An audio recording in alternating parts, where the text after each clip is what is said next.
The following segment is sponsored by Gateway Foundation, Addiction Medicine, Saving Lives. Welcome back. Doctors are very concerned about a spike in fentanyl overdoses in young people. A former U.S. Surgeon General is trying to spread the word about how to recognize signs of an overdose and what everyone should carry with them this spring. Holly Menino reports. The Centers for Disease Control and Prevention says the U.S. is in the midst of an opioid overdose epidemic. They're fast, they're long-lasting, and they're strong, and that makes them extremely dangerous, and it's why we're seeing year-over-year record overdose deaths. Dr. Jerome Adams says we are seeing 80 to 90% of overdoses involve synthetic opioids like fentanyl.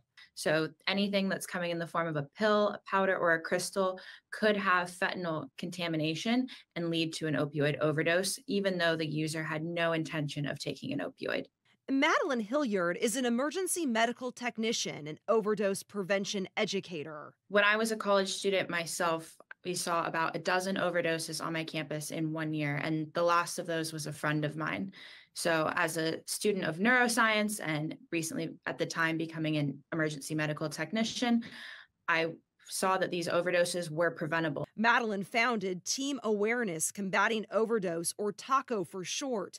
She says fighting opioid overdoses starts with education. Understanding that any substance that didn't come from a pharmacy could contain fentanyl, and being committed to taking the steps to prevent an overdose, such as understanding how to recognize an overdose when it occurs. Madeline has trained thousands of students on how and when to administer response agents.